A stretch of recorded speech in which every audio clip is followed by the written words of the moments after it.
Who is a valuable woman? ഒരു woman of worth എന്ന് പറഞ്ഞാൽ ആരായിരിക്കും? If you look into society, the world will tell you what a woman of worth looks like. She may be accomplished.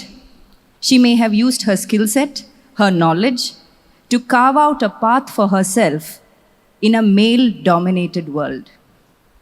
And India is not at all backward when it comes to this feat. We have several women on the global platform who have made a name for themselves and made India proud.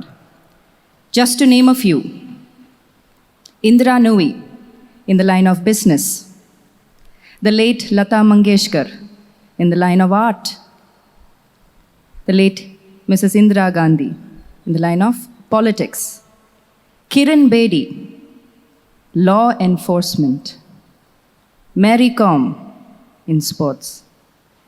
But if I were to ask the women in the group, how many of them or the likes of them on a daily basis have added value to our lives? What would your answer be? ഇവരിൽ എത്ര പേര് നമ്മളെ personally encourage ചെയ്തിട്ടുണ്ട് on a daily basis? നമ്മുടെ സൈഡിൽ വന്നേച്ചൊന്ന് it's okay, you can go എന്നൊന്ന് പറയാനായിട്ട് ഇവരിൽ എത്ര പേര്, അല്ലെ ഇത്രയും ടൈപ്പിലെ ഫേമസ് പീപ്പിളിൽ എത്ര പേര് നമ്മളെ വന്ന് എൻകറേജ് ചെയ്തിട്ടുണ്ട് on a daily basis? Most of us would say no, right? None of them. But for us to be where we are today, what kind of woman added value? It could be your godly mother, or a nice neighbor, a wonderful neighbor auntie who's so full of life. Maybe it's your Sunday school teacher, or a wonderful teacher in school. It may be your godly friend who has given you that one push to become a better person for tomorrow. And so, I would like to just go back in history to look at some women of worth, women who actually made a difference.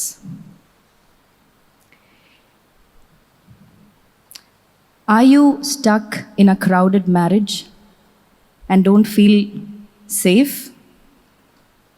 And do you have labels on you like you're barren, or you're not good enough, or you can't match up?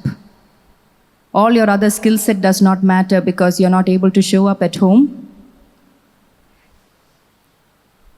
Hannah will tell you that prayer works. She struggled to keep the peace at home. But when she prayed, the Lord heard her. Not only did she become a mother, but she raised one of the finest prophets in Israel and the last judge, Prophet Samuel. Do you have a broken past, something that is not fit for telling others?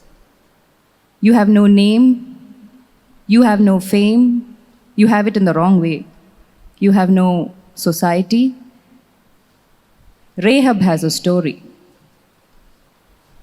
But when she heard about the God of Israel and what he had done to the Egyptians and how he had gotten them on their knees, she decided to trust him. That one choice of hers brought her enough fame, so much so that close to 4,000 years later, we still talk about her. Jesus was not ashamed to have her in his ancestry. Are you old, probably retired, and not sure how to do anything of value? Elizabeth and Anna remind us age is no barrier. The Lord used a wonderful wife like Elizabeth in her old age to bear a son, the greatest born to women, John the Baptist, and prophetess Anna, a widow for over 84 years. She was not 84 years old. She was a widow for 84 years. And what was her contribution? Encouraging the believers and encouraging them in such a way to wait for the Messiah. She would have been close to 100 years old when she saw the baby Jesus in the Jerusalem temple that day. Age is no barrier. And then there is Priscilla, a wonderful, thriving business in Corinth. But when a sprightly young man named Paul walks by and talks about the Savior in such animated delight, they decided to shut their business and go to probably a lesser famous place just to open a home church so that when the believers come, there is a place to worship. They moved to Ephesus. Are you in a marriage where you struggle to meet eye to eye with your spouse? You have difficulties that are unparalleled. Poverty looking into your face every single day. Susanna Wesley, a mother of 19, out of which 10 survived, faced extreme hardships. Not only did she have to put food on the table, she had to homeschool her children and make ends meet. Along with this, when her husband was gone, which was most of the time, she was the spiritual mentor to the church that they had been entrusted with. And what was her contribution? She raised two of church history's finest young men, John Wesley and Charles Wesley. She's actually known as the mother of Methodism. Why? Because the principles that they used for the Methodist Church, as they began the writing of the protocols, were everything that their mother taught them, because that is all that they knew. She was a woman of high mind and strength. The tone of her mind was so strong that she could hold an argument even with the bishops. Such a lady, but limited by so many things, and yet she's remembered today. Are you wrecked with pain in your body? Probably something that stops you from being mobile. There is Joni Eareckson Tada who will tell us that you still can do something. At the young age of 18, crippled, became a quadriplegic neck down. She was an athlete. Her father was training her for the Olympics. And everything went overnight. She went through the depths of depression, questioning life. But then she found God. In the darkness, she learned to hold a pencil or a lead in her mouth. And it started with the first strokes of hope.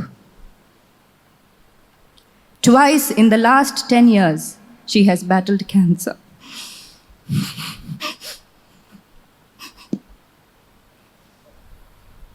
Look at her face. Mary King. How many of you all have heard of her? I searched Google through and through. But there is no photo. Somewhere somebody wrote of her, just mentioned of her. She was just an ordinary cook in a boys' hostel. Nothing more. No face, no family, no lineage. But she took this particular liking to a 15-year-old boy who came to that hostel. He had come in as an assistant tutor to that school at the age of 15, a brilliant mind.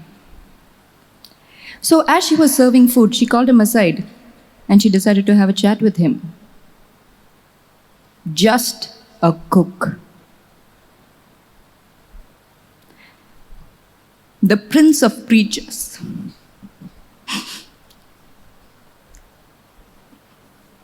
C.H. Spurgeon had this to tell of her. The first lessons I ever had in theology were from an old cook in the school at Newmarket. where I was an usher. She was a good old soul. Many a time we have gone over the covenant of grace together, talked of personal election of the saints, their union to Christ, their final perseverance, and what vital godliness meant. And I do believe that I learnt more from her than I should have learnt from any 6 doctors of divinity of the sort we have nowadays. I don't know how many of us even understood what they discussed. I'll just read that over.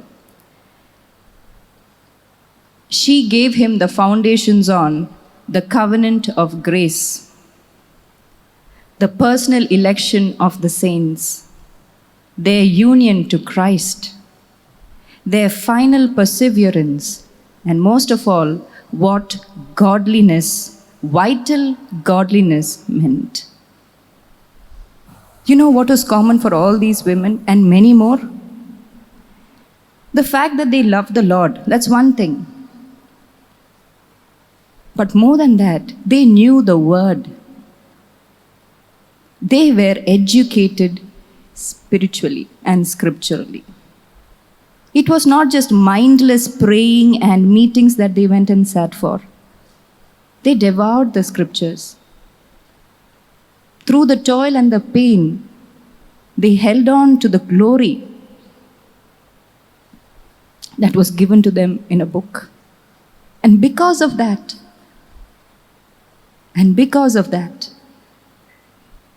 they shook the world. They raised a generation, knowingly or unknowingly, for the Lord. The only difference between them and us today probably would be the fact that we don't know our Bibles well enough. And maybe we should just use this as a start. Equip ourselves so that we can raise a godly generation. If you're mothers, if you all are teachers, you have children with you, invest into their lives. But how can we if we know so little and we are dependent on others? So this is an encouragement. We can. All we need to do is sit in His presence with that book open, and the Lord will speak to us. Woman, you and I are valued because in the hands of a mighty God, we are not only useful, but we are priceless.